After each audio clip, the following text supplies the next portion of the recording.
Por incrível que pareça, os turcos não têm origem da região que hoje é a Turquia. Eles são das estepes asiáticas, assim como os mongóis, que durante boa parte da antiguidade invadiram e lutaram contra os chineses da dinastia Han. E nesse vídeo veremos como e por que os turcos saíram das estepes asiáticas, foram parar lá no Oriente Médio e conseguiram chegar ao poder em grandes lugares, como no Egito, na Pérsia e na Turquia, formando grandes impérios, como o Império Seljúcida, Império Otomano, conquistaram Constantinopla, derrubaram um império de mais de 1000 anos de existência, causaram as cruzadas e se tornaram a nação mais poderosa do mundo durante um bom tempo da história. Você sabia que a primeira cruzada aconteceu por causa dos turcos? Pois é, veremos tudo isso nesse vídeo aqui, então não sai daí.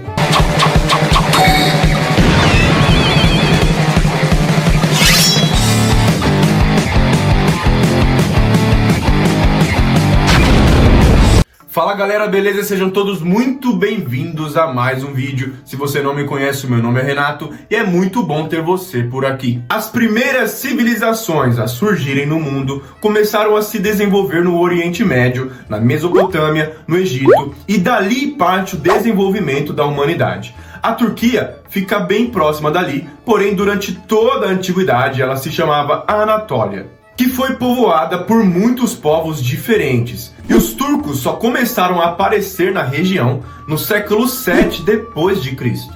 Quando aquelas cidades-estados gregas não existiam mais, o Império Romano já tinha caído e os árabes estavam se expandindo na Arábia. E antes da gente ver como os turcos chegaram na Anatólia, dominaram aquela região, invadiram, conquistaram as cidades, levantaram grandes impérios, enfrentaram exércitos das cruzadas, invadiram Constantinopla, derrubaram o Império Bizantino e se tornaram a maior potência do mundo, eu quero pedir para você avaliar aqui o vídeo, deixa o seu like, deixa o seu comentário, me dizendo o que você está achando do canal, que a sua opinião é muito importante para eu saber como os vídeos estão indo, tá? E claro, se você gosta de história, você tem que estar inscrito nesse canal. Temos vídeos aqui sobre grandes civilizações, grandes impérios e principalmente os grandes acontecimentos da história. Ativa o sininho porque eu não consigo ter um dia fixo para postar, porque eu prezo muito pela qualidade, então eu posto um vídeo assim que eu conseguir deixar ele perfeito nos meus moldes, tá bom? Mas agora se acomoda, fica confortável e bora pro vídeo. Os turcomanos são um povo que se desenvolveram junto aos mongólicos na região das estepes asiáticas, terras que são o Cazaquistão e a Mongólia. E como você que acompanha os vídeos aqui do canal já sabe, a primeira coisa que povos primitivos fazem é se unir para que eles pudessem enfrentar os perigos que existiam no mundo.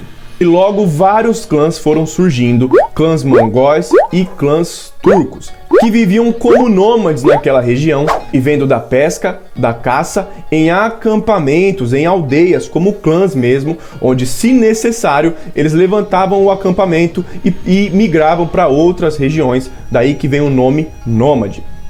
E devido à falta de recurso das estepes, esses povos invadiam a China constantemente, que já estava vivendo da agricultura e da criação de animais. Por isso, as primeiras vezes que esses povos aparecem nos registros históricos são em textos das dinastias Han da China, mais ou menos em 200 a.C., onde os chineses chamavam eles às vezes de Xiongnu e às vezes de turcos. A muralha da China foi construída pelos chineses para proteger a China das invasões desses povos que vinham das estepes. Para invadir a China, esses clãs das estepes precisavam se unir. Só assim era possível invadir as dinastias chinesas. Por isso surgiam as confederações de clãs das estepes. E o Xiongnu foi a confederação mais forte que unificou a maior parte das tribos das estepes durante o período em que a dinastia Han estava no poder da China. Então pensa, era mais ou menos assim, tinha vários clãs, aí juntava os líderes de cada clã e um deles seria o líder de todos os clãs, o líder da confederação de clãs. Porém, em 151 d.C., os Xiongnu sofreram uma grande derrota para os chineses e eles viram que seria muito difícil continuar as invasões da China. Por isso decidiram mudar de lado e começaram a migrar para o oeste, para ver o que eles encontravam por lá. E esses Xiongnu que foram para o oeste ao passar dos anos deram origem à Confederação dos Hunos, que foi liderada por Átila o Huno, que invadiu a Europa sob domínio do Império Romano e ajudou na destruição do Império Romano, se estabelecendo no leste europeu. Então sim, segundo estudos genéticos e de arqueólogos, os hunos eram uma mistura de povos turcos, mongóis, fino-úgricos e de outros povos que viviam nas estepes. Quando os Xiongnu foram para o oeste e migraram, saíram da região das estepes, ficaram por lá ainda vários outros clãs turcos e mongóis. E a partir daí, os turcos começaram a governar as estepes, sendo o governo mais forte daquela região, liderado pelo Khanato Goturco, onde eles já eram forjadores de metais e guerreavam com seus arqueiros a cavalo, uma tática de guerra totalmente exclusiva de povos das estepes. Por isso, essa tática foi usada pelos hunos, pelos mongóis lá na Idade Média que invadiram depois a Europa e pelos turcos, que eram exímios montadores arqueiros. No início do século VII, enquanto os reinos europeus criados pelos bárbaros que derrubaram o Império Romano se consolidavam na Europa, Maomé na Arábia criava o islamismo e o Império Bizantino dominava o Oriente Médio. E na China, a dinastia Tang assumiu o poder no ano 618 d.C. Não demorou muito, alguns anos apenas, para que a dinastia Tang começasse a sua expansão e eles começaram a invadir as estepes. Com as invasões e a expansão da dinastia Tang, as tribos que não aceitaram vassalagem foram fugindo e os goturcos foram empurrados até o Mar Cáspio, na região do Cazaquistão. Quando a dinastia Tang foi chegando, os clãs que não aceitaram ser vassalos dos chineses eram obrigados a fugir ou seriam mortos, e por isso o clã goturco se esfarelou em 744 e agora cada clã decidia por si mesmo. Muitos clãs fugiram dos chineses em direção ao sul, chegando na região da Pérsia. E nessa época das migrações dos turcos, onde eles começaram a descer lá do Cazaquistão, a Pérsia estava sob domínio do Califado Abássida, um califado que surgiu depois da queda do Califado Omíada, que era o maior califado árabe do momento, onde ele, por motivos de brigas internas, se dividiu em vários pequenos emirados e o Califado Abássida era o maior deles, governando todo o Oriente Médio. Quando os turcos foram chegando na Pérsia, eles começaram a se misturar com a cultura e com a religião persa, que na época já era o Islã. Como o Califado Abássida mandava na Pérsia, todos os persas serviam o Califado Abássida. E agora os turcos também fariam parte dos exércitos dos árabes.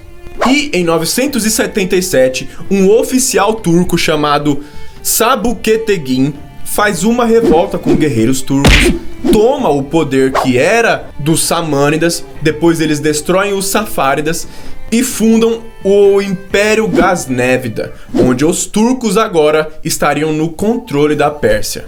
Fala se esses turcos não eram embaçados.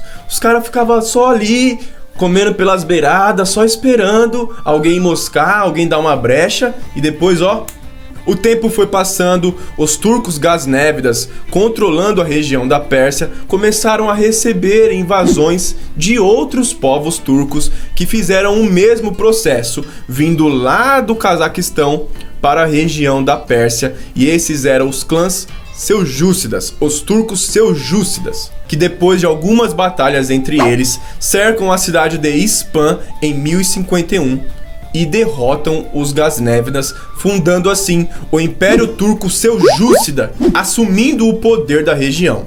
Logo, eles começaram também a se misturar como camaleões na cultura persa, na religião persa, que, como eu disse, já era o Islã, e ainda se expandiam a oeste, onde eles começaram a bater de frente com a fronteira do Império Bizantino, que era o império que estava dominando a região da Anatólia. E em 1071, os bizantinos atacam os turcos seljúcidas na Batalha de Manzikert, perto da Armênia. Porém, os bizantinos não estavam preparados para enfrentar aqueles arqueiros montados a cavalos, que acertavam seus homens à distância andando em velocidade. E assim, depois dessa derrota bizantina, os seljúcidas começaram a invadir a Anatólia. Com essa tática de guerra, os seljúcidas iam se expandindo, atacando cidades, vilarejos e tudo o que tinham pela frente. Invadem o Levante, conquistam grandes cidades importantes para o cristianismo, como as cidades de Antioquia e Jerusalém.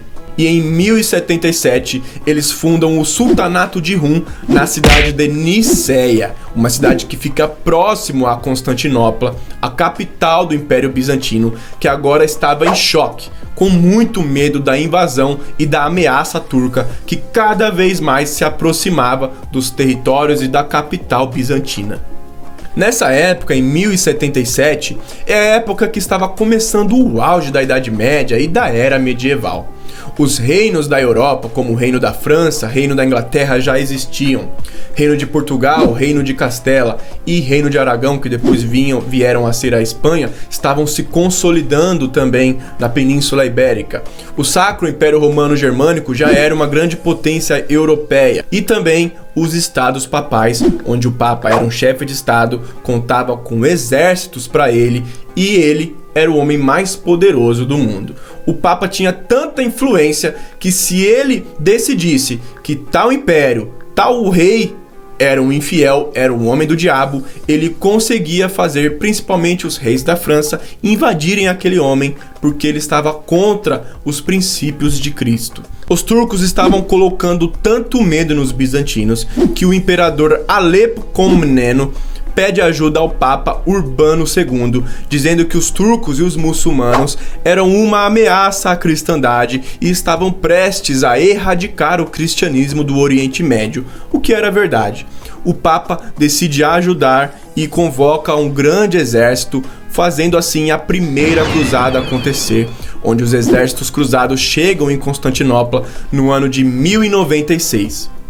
Com 60 mil homens do Reino da França e dos Estados Papais, a primeira cruzada estava em curso e eles começam a invasão da Anatólia contra os turcos, começando usando a principal característica e habilidade dos cercos medievais e como atacaram o castelo que os franceses tinham, e eles cercam a cidade de Niceia, acontecendo assim o primeiro duelo medieval entre muçulmanos e católicos, entre os cruzados e os turcos.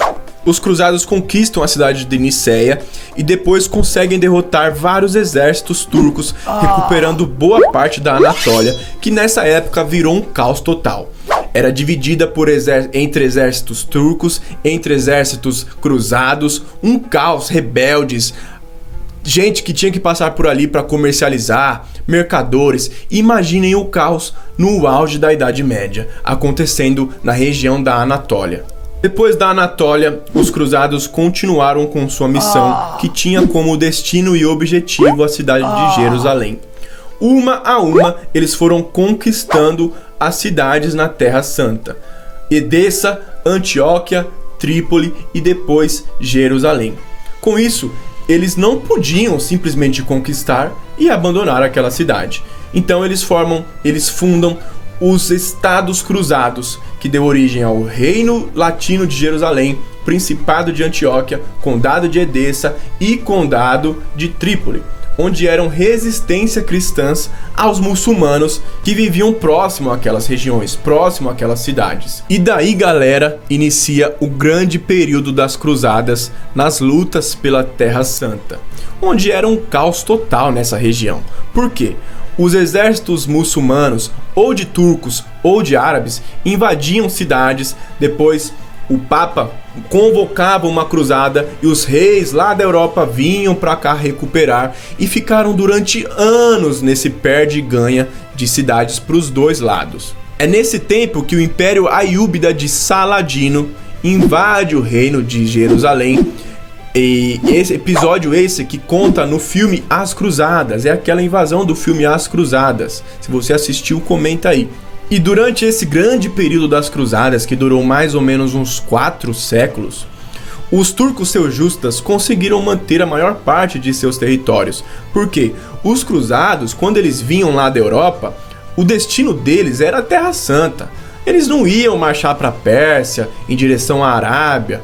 Eles marcharam assim em direção ao Egito algumas vezes e algumas cidades grandes ali daquela região, mas nunca tentaram conquistar aqueles territórios do Oriente Médio.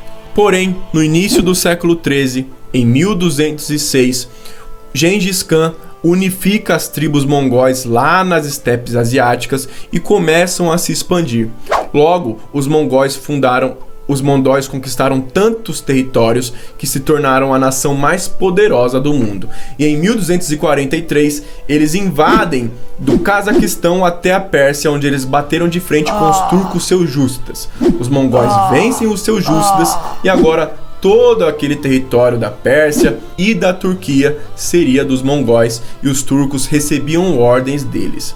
Nessa época, o Império Mongol era simplesmente o mais poderoso do mundo. No fim do século XIII, com o governo mongol sob os turcos, o sultanato de Hun, lá na Anatólia, começa a se esfarelar aos poucos e ele se dividiu em vários beylinks, ou vários reinos, vários pequenos governos turcos, cada um governado por um clã turco diferente. Enquanto isso, no Egito, os turcos mamelucos que serviam nos exércitos do Império Ayubida de Saladino começam a ter bastante força e em 1250 eles tomam o poder no Egito, fundando o Sultanato Mameluco no Egito. E um daqueles beylinks que eu falei é o beylink otomano, que em 1299 unifica todos os outros clãs turcos e é aí que a história do Império Otomano começa. Demorou ainda algum tempo para que tudo começasse a conspirar a favor dos otomanos. Isso só aconteceu em 1453 com o sultão Maomé II, um garoto de 21 anos, mais novo que eu, e começa a cercar Constantinopla com cerca de 200.000 homens, contra apenas 7.000 cavaleiros bizantinos, que era o que eles tinham para defender a cidade. E em 29 de maio de 1453, Constantinopla cai para os turcos, e esse era o fim da história do Império Bizantino, dos herdeiros de Roma. Um império com mais de 1000 anos seria destruído pelos turcos. Constantinopla se torna então a capital do Império Otomano. Essa vitória deu aos otomanos o poder de nação mais poderosa do mundo. Conseguiram montar grandes exércitos, invadiram os mamelucos e conquistaram o Egito e fecham a Rota da Seda, uma rota que ligava a Europa com a Índia.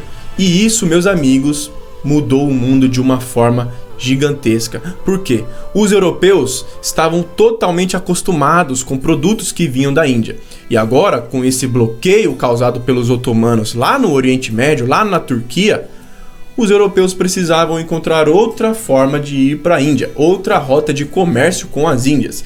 E é aí que eles iniciam as chamadas grandes navegações e a era dos descobrimentos, onde eles, tentando chegar às Índias, descobrem as Américas. Os otomanos se metem em 3 das batalhas mais decisivas da história: a Batalha de Dil no Oceano Índico contra os portugueses, a Batalha de Lepanto no Mar Mediterrâneo contra os reinos católicos, e depois a Batalha de Viena contra o Sacro Império Romano.